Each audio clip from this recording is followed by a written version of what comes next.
Friends, आपका स्वागत है आपके अपने चैनल ब्रिलियंट शिक्षा अनीता चंद्रा में। आज हम करेंगे क्लास 7th का chapter number 5 lines and angles, रेखा और कोण, जिसमें करेंगे हम 5.1 की पूरी एक्सरसाइज। सबसे पहले हम इंट्रोडक्शन देखते हैं। इंट्रोडक्शन में हम देखते हैं पहले एंगल क्या होता है। तो एंगल सबसे पहले क्या होता है, जहाँ पे भी दो लाइनें मीट करती हैं तो जो बीच का वो पार्ट है वो हमारा एंगल या कोण बनाता है। ठीक है, उसके बाद देखते हैं हमारे पास एंगल कितनी तरह के। तो सबसे पहले देखते हैं कॉम्प्लीमेंट एंगल, मतलब पूरक कोण क्या होता है, जिसका सम 90 डिग्री होता है। जैसे हमारे पास अगर बात करो 45 + 45, तो इसको जोड़ के हमारा क्या आएगा 90, तो ये हमारा बनेगा पूरक कोण। अगली बात करें सप्लीमेंट्री एंगल कौन सा होता है, समपूरक कोण, जिसका सम 180 होता है। ठीक है, नेक्स्ट अब एक बात करते हैं आसन कोण या एडजस्टेंट एंगल क्या होता है, कि जहाँ पर हम एक एंगल बना रहे हैं और दो एंगल हैं, ये 1 एंगल है, ये 2 एंगल, और ये लाइन जो जा रही है कॉमन लाइन है हमारी। ठीक है, तो इसके साथ में जितने भी एंगल बनेंगे ये कौन से बनेंगे, हमारे आसन कोण। ठीक है, उसके बाद होता है एक्यूट एंगल। एक्यूट एंगल का मतलब होता है 90 से कम। एक्यूट एंगल का मतलब 90 से कम, मतलब जितने भी एंगल 90 से कम है वो सारे हमारे कौन से हैं, एक्यूट एंगल। और ऑब्ट्यूज एंगल की बात करें तो अधिक कोण जो 90 से अधिक हैं। राइट कोण का मतलब जो पूरा 90 डिग्री है वो हमारे कौन से हैं, राइट एंगल। अब सेकंड बात करते हैं कि लीनियर पेयर क्या होता है, जिसको रैखिक युग्म बोलते हैं। एक स्ट्रेट लाइन जिस पे हमारे एंगल क्या बनते हैं, 180 डिग्री सेल्सियस के बनते हैं, उसको बोलते हैं हम linear pair. Next vertical opposite angle, जो हमारे पास एक्स की फॉर्म में होते हैं, ये 1 और ये 2, 1 और 2, जैसे मैंने लिखा है 1 और 2, 3 और 4, इनको बोलते हैं वर्टिकल अपोजिट एंगल, जिसको हिंदी बोलते हैं शीर्षाभिमुख कोण। और इनकी शेप कैसे बनाते हैं, एक्स की तरह। ठीक है, पहचानने का तरीका क्या है, एक्स। वही बात करें अल्टरनेट एंगल कौन से होते हैं, तो जो एंगल जेड की फॉर्म में होते हैं, जेड की फॉर्म में या फिर एन की फॉर्म में होते हैं। ठीक है, जो इनके अंदर के एंगल होते हैं इनको बोलते हैं हम अल्टरनेट एंगल। ठीक है, तो एंगल 1 और एंगल 2 ये हमारे हो गए जेड की फॉर्म में। नेक्स्ट बात करते हैं कॉरस्पॉन्डिंग एंगल, संगत कोण, तो जो हमारे एफ बनाते हैं। ठीक है, एफ मतलब अंदर का एंगल और बाहर का, ये सीधा एफ भी हो सकता है और उल्टा एफ भी हो सकता है, तो इनको बोलते हैं हम कॉरस्पॉन्डिंग एंगल। सेम अगर बात करें pair of the interior angle on the same side of the transversal line, मतलब तिर्यक रेखा के एक तरफ बने कोण। अब दो लाइनें हमारे पास पैरेलल, ठीक है, समांतर रेखाएं हैं, और अगर इनकी बात करें अंदर के एंगल, तो इन दोनों का सम होता है हमारा 180, और इनको बोलते हैं तिर्यक रेखा के एक तरफ बने कोणों का योग। तो वो कितना होता है, 180। तो ये तो थी हमारे के पास एंगल की कौन कौन से एंगल होते हैं, कॉम्प्लीमेंट्री एंगल कौन से हैं, सप्लीमेंट्री एंगल कौन से हैं। ठीक है, तो और acute angle, obtuse angle, right angle. अब इसी के साथ हम स्टार्ट करते हैं 5.1। अब 5.1 में देखो पहला क्वेश्चन क्या है कि find the complement of each of the following angle, मतलब कोणों में प्रत्येक पूरक कोण ज्ञात करो। अब पूरक कोण हमें बताया था कितना होता है, 90 डिग्री होता है। ठीक है, तो जैसे 20 एंगल है तो 20 का अगर हम बात करें तो कितना हो जाएगा, 63 का और 57 का। देखो सबसे पहले पूरक कोण कितना होता है, 90 डिग्री का, है ना, हमने लिख दिया। कॉम्प्लीमेंट्री एंगल कितना है, 90 डिग्री। अब हमें कितना निकालना है, जैसे पहला क्वेश्चन है हमें 20 का, तो 90 में से 20 को माइनस करेंगे 70। ठीक है, तो पूरा कोण कितना आ जाएगा, 70। अगर वही सप्लीमेंट्री होता तो हम 180 में से माइनस करते। नेक्स्ट अगला हमारा 63 था, तो 90 में से हम 63 माइनस कर देंगे, हमारे पास कॉम्प्लीमेंट्री आएंगे, ये पूरा कोण कितना आ जाएगा, 27। नेक्स्ट अगला हमारा था 57 का एंगल निकालना, तो 90 में से 57 माइनस करें कितना आएगा, 33। और 90 में से ही क्यों माइनस कर रहे हैं, क्योंकि वो हमारा क्या है, पूरक कोण है, सप्लीमेंट्री एंगल है। ठीक है, अब बात करते हैं second question, find the supplement of the each following angle, मतलब हमें संपूरक कोण निकालना है। संपूरक मतलब सप्लीमेंट्री एंगल निकालना है, और सप्लीमेंट्री एंगल होता है हमारा 180। तो 105 का निकालना है, तो 180 में से क्या करेंगे, देखो सप्लीमेंट्री एंगल हमारा कितना होता है, 180 का। ठीक है, तो 180 में से 105 माइनस करेंगे तो इसका एंगल आ गया हमारा 75। ठीक है, क्योंकि 105 और 75 को जब मिला देंगे तो हमारा बनेगा 180। सेम 87 का, 180 में से हमने 87 माइनस कर दिया, आंसर कितना आएगा, 93। ठीक है, तो पूरा कोण आ जाएगा 93। नेक्स्ट 154 का एंगल निकाला, तो 180 में से 154 माइनस करेंगे, आंसर क्या आएगा, 26। ठीक है, तो उसका सप्लीमेंट्री हो जाएगा हमारा 26। तो ये थे दोनों तरह के क्वेश्चन कि सप्लीमेंट्री और कॉम्प्लीमेंट्री एंगल कैसे निकालना है। तो कॉम्प्लीमेंट्री में बात करेंगे तो 90 में से माइनस, और सप्लीमेंट्री में बात करेंगे तो 80 में से हम माइनस करेंगे। देखो अगला क्वेश्चन है कि कोणों को निम्नलिखित युग्म में पूरक एवं संपूरक युग्म को पृथक पृथक पहचानें। मतलब हमें कुछ क्वेश्चन दे रखे हैं, उनमें से हमें बताना है कौन सा सप्लीमेंट्री एंगल है, कौन सा कॉम्प्लीमेंट्री एंगल है। तो लिखा 63 और 115, इन दोनों को जोड़ा हमने तो कितना है 180, और 180 कौन से होते हैं हमारे पास सप्लीमेंट्री एंगल, ठीक है, या पूरक कोण। नेक्स्ट 63 और 27, इन दोनों को जो हमने प्लस करा हमारा आया 90, ठीक है। तो 90 कौन सा होता है हमारा कॉम्प्लीमेंट्री एंगल, हमारा पूरक कोण। 112 और 68, तो 112 और 68 कितना होता है 180, तो ये क्या है हमारा संपूरक कोण सप्लीमेंट्री एंगल। बस सम करना है, अगर 90 आ रहा है तो कॉम्प्लीमेंट्री, अगर 180 आ रहा है तो सप्लीमेंट्री। अब 130 और 50, ये कितना है 180, तो यही हमारा है सप्लीमेंट्री एंगल संपूरक कोण। नेक्स्ट 45 और 45, तो ये कितना आ गया 90, तो ये कौन सा हो गया हमारा कॉम्प्लीमेंट्री और पूरक कोण। 80 और 10, इनको जोड़ेंगे तो 90, 90 भी क्या हमारा कॉम्प्लीमेंट्री एंगल, ठीक है, पूरक कोण। अब देखो फोर्थ क्वेश्चन क्या है, बोल रहे हैं ऐसा कोण ज्ञात करो जो अपने पूरक के समान हो। मतलब अपने पूरक के समान, पूरक कोण मतलब find the angle which of the equal to the complement. तो हम क्या कर लेते हैं, मान लेते हैं कि उनमें से एक एंगल हमारा क्या है एक्स है, ठीक है।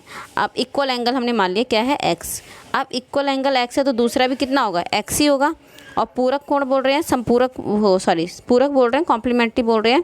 तो देखो क्या होगा, एक्स को जब मैं प्लस करूँगी तो कितना आएगा 90, क्योंकि पूरक कोण बोल रहे हैं एक्स 2x आ गया, मल्टीप्लाई जाके डिवाइड, तो एक्स की वैल्यू आ गई हमारे पास 45, और 45 क्या है अपने पूरक के बराबर है। मतलब 45 बराबर क्या होगा हमारा 90 डिग्री, ठीक है, कॉम्प्लीमेंट। दोबारा देखो क्वेश्चन में क्या बोला था कि find the angle which is equal to the complement. तो हमने माना वो एक्स है, एक्स को दोनों को प्लस करके 90, एक्स 2x मल्टीप्लाई करके डिवाइड, तो एक्स की वैल्यू क्या आएगी 45, ठीक है। तो 45 क्या है हमारे पास कॉम्प्लीमेंट एंगल। फिफ्थ क्वेश्चन, ऐसा कोण बताना है जो अपने संपूरक के समान, तो सेम ही है। तो संपूरक के समान तो हमने क्या मान लिया है, इक्वल एंगल क्या है एक्स। अब एक्स और एक्स दोनों बराबर हैं और 180 होना चाहिए, तो हमने क्या लिखा एक्स किसके बराबर हो गया 180 के, ठीक है। तो एक्स कितना हो गया 2x, ये मल्टीप्लाई करके डिवाइड, तो एक्स की वैल्यू आ गई 90। तो 90 को जब प्लस करते हैं तो कितना आता है 180। तो equal angle of the supplement क्या है हमारा 90, बराबर संपूरक कोण क्या है हमारा 90 डिग्री। अब देखो क्वेश्चन क्या बोल रहा है सिक्स्थ, लिखा दी गई आकृति में एंगल 1 एंगल 2 संपूरक कोण हैं। यदि एंगल 1 में कमी की जाती है तो एंगल 2 में क्या परिवर्तन होगा ताकि दोनों कोण फिर भी संपूरक हों। अब देखो क्या है, अगर हमारे पास इसकी फिगर दे रखी है हमें, लिखा if in the given figure angle 1 angle 2 are the supplementary angle. मतलब एंगल 1 और एंगल 2 हमारा 180 है और 1 is the decrease, the change of should be take 2, so the both angle still remain supplementary. देखो हमें क्या है कि एंगल 1 एंगल 2 है, अगर एंगल 1 में कमी करते तो क्या होगा एंगल 2 बढ़ेगा, अगर एंगल 2 में कमी करते तो एंगल 1 बढ़ेगा, लेकिन इस लाइन पे रहेगा तो वो सप्लीमेंट्री ही रहेगा, ठीक है। तो देखो क्या लिखा है, यदि एंगल 1 में कमी की जाती है तो एंगल 2 में उतनी ही बढ़ोतरी होगी, ठीक है। क्योंकि अगर एंगल लाइन सिंपल है, अगर हमें क्या करें एंगल 1 हम यहाँ करते रहेंगे तो एंगल 2 हमारा छोटा होता रहेगा, अगर 2 को हम बड़ा करते रहेंगे तो एंगल 1 छोटा रहता रहेगा, ठीक है। तो ये क्या है, ये वही बना रहेगा क्योंकि इनका सम कितना होता है 180, ठीक है। तो देखो क्या लिखा, यदि एंगल 1 में कमी की जाती है तब एंगल 2 में उतनी ही बढ़ोतरी हो जाएगी ताकि इन दोनों कोणों का योग क्या बना रहा है 180, क्योंकि दोनों क्या है हमारे पास संपूरक कोण, ठीक है। तो वही बोल रहे थे if angle 1 is decrease then 2 will be increase with the same measure, so the both remain the supplement angle, ठीक है। मतलब क्या है हमारा 180 पे बना है, चाहे आगे पीछे करेंगे लेकिन उनका सम कितना रहेगा हमेशा 180 ही रहेगा। अब लिखा क्या दो ऐसे कोण संपूरक हो सकते हैं जिनमें दोनों, आप देखो सबसे पहले क्या बोल रहे हैं कि क्या दो एंगल, मतलब can 2 angle are supplementary both angle 2, मतलब न्यून कोण एक्यूट एंगल होता है हमारे 90 से कम। अब 90 से कम अगर हम 2 एंगल लें तो उनका सम क्या 180 होगा, नहीं होगा, ठीक है। तो देखो एक्यूट एंगल नहीं, क्योंकि दोनों कोणों का योग 180 से कम होता है, ठीक है। न्यून कोण का मतलब ही क्या है, दो एंगल हैं दोनों 90 से कम हैं, ठीक है। तो ये हमारा पहला गलत है, ये नहीं होगा। सेकंड बोल रहे हैं क्या वो एप्ट्यूज एंगल हो सकते हैं, तो एप्ट्यूज एंगल क्या होते हैं हमारे 180 से अधिक, तो वो भी नहीं होगा क्योंकि 180 से अधिक अगर मैं लूँ 190 195 तो वो 180 से अबव चले जाएंगे, लेकिन हमारे पास संपूरक कोण क्या होते हैं 180, ठीक है। तो ये भी नहीं होगा हमारे पास। नेक्स्ट बात करते हैं समकोण। तो हाँ समकोण होगा, क्योंकि एक समकोण हमारा होता है 90, दूसरा भी समकोण होता है हमारा 90, तो 90 90 क्या हो जाएगा हमारा 180। ठीक है, तो ये था। तो पूछ रहे थे अगर दो पेयर हों, एक्यूट एंगल, ऑब्ट्यूज एंगल और राइट एंगल, तो वो 180 बनाएंगे या नहीं बनाएंगे। तो सिर्फ राइट एंगल है जो बनाएंगे, ना तो एक्यूट एंगल बनाएंगे ना ही ऑब्ट्यूज एंगल बनाएंगे। ठीक है,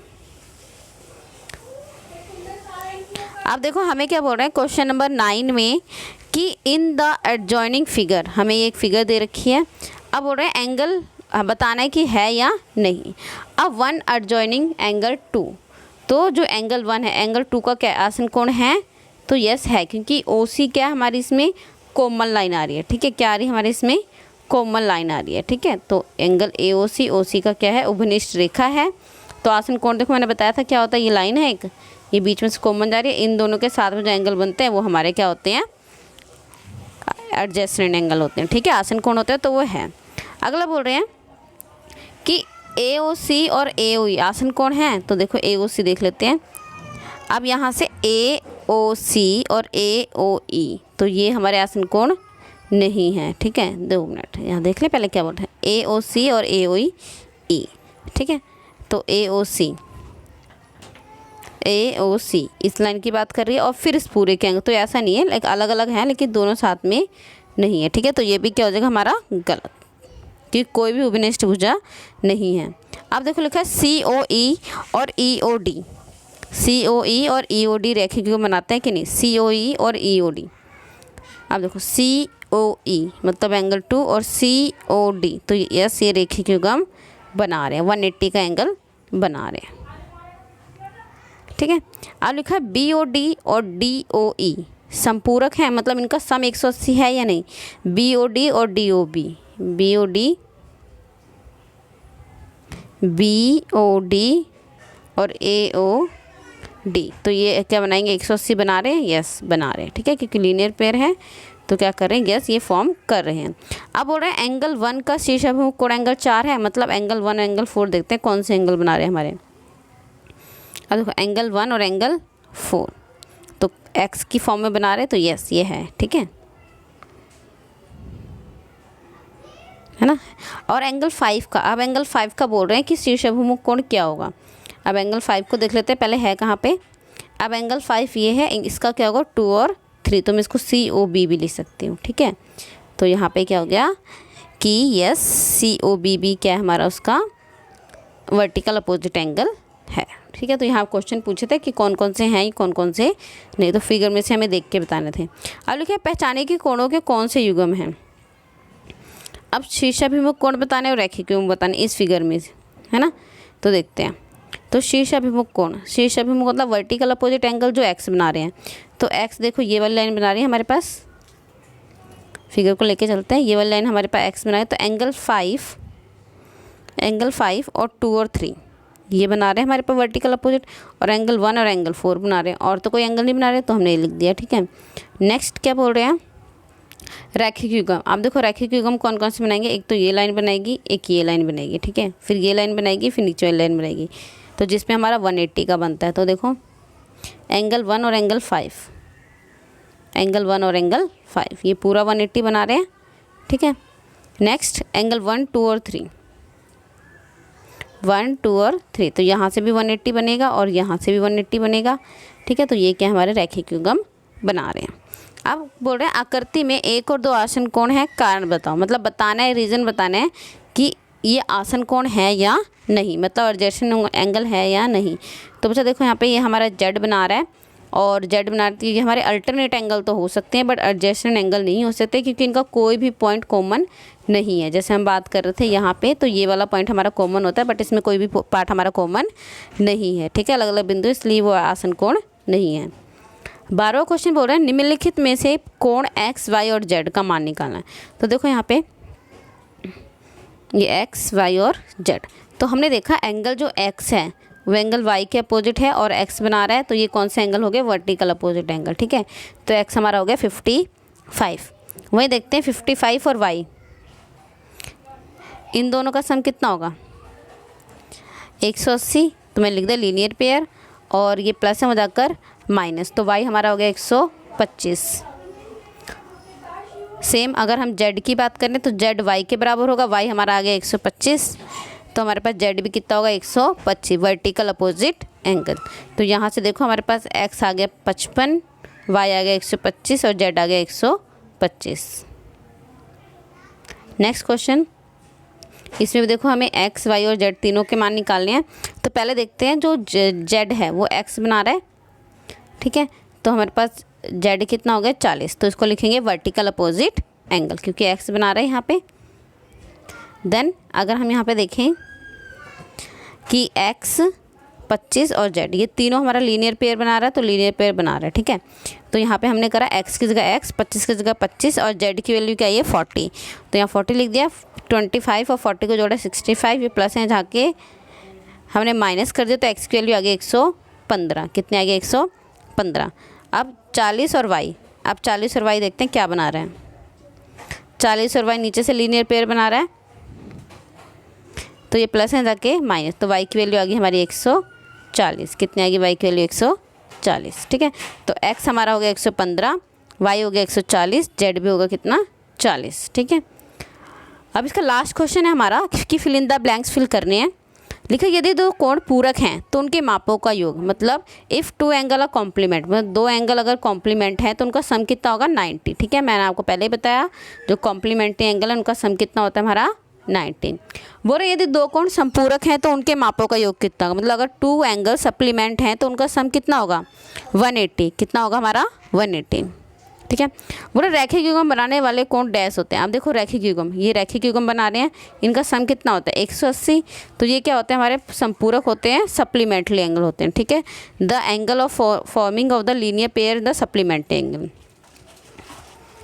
बुरे दो आसन कोण संपूरक हैं तो वे रैखिक। अब दो आसन कोण क्या है हमारे पास, अगर हमने सिंपल सा लाइन बना रहे हैं और वो क्या हमारे पास संपूरक बना रहे हैं, ठीक है, मतलब 180 का एंगल बना रहे हैं, तो वो क्या बनाते हैं हमारे रैखिक, मतलब वो पीछे का उल्टा है बिल्कुल, ठीक है। इफ़ टू एडजेसेंट लाइन और सप्लीमेंट्री एंगल, मतलब 180 का एंगल फॉर्म हो रहा है एक लाइन पे, ये अगर कॉमन की बात कर ले तो ये क्या हो गया हमारा लीनियर पेयर, ठीक है। वो यदि दो रेखाएं एक दूसरे को एक बिंदु पर प्रतिच्छेद करते हैं तो शीर्ष अभिमुख कोण क्या होते हैं बराबर होते हैं, ठीक है। मतलब लाइन है यहाँ प्रतिच्छेद कर रहे हैं तो शीर्ष अभिमुख कोण क्या से होते हैं हमारे बराबर, ठीक है। तो ये हमारा हो गया बराबर। If two line intersect a point then the vertical opposite angle are always equal. Next, यदि दो रेखाएं एक दूसरे को एक बिंदु पर प्रतिच्छेद करते हैं, यदि शीर्षाभिमुख कोण का युग्म न्यून कोण है और शीर्षाभिमुख कोण का दूसरा, आप देखो यहाँ पे क्या बोल रहे हैं, यदि दो लाइन एक दूसरे प्रतिच्छेद करते हैं, एक एंगल एक्यूट है तो दूसरा क्या होगा एब्ट्यूज होगा, ठीक है। तो वो क्या होगा हमारा अधिक कोण, जैसे हमने बोला था कि एंगल 1 को हम घटा रहे तो एंगल 2 हमारा क्या होगा बढ़ जाएगा, ठीक है। तो वो क्या होगा हमारा एब्ट्यूज एंगल, ठीक है। तो यहाँ पे हमारा 5.1 फिनिश होता है। और अगर अभी तक आपने हमारे चैनल को सब्सक्राइब नहीं करा है तो प्लीज़ चैनल को सब्सक्राइब करें, बेल आइकन का बटन प्रेस करें ताकि आपको आगे आने वाली वीडियो का नोटिफिकेशन मिल सके और आप कोई भी वीडियो स्किप ना कर सकें। थैंक यू, धन्यवाद।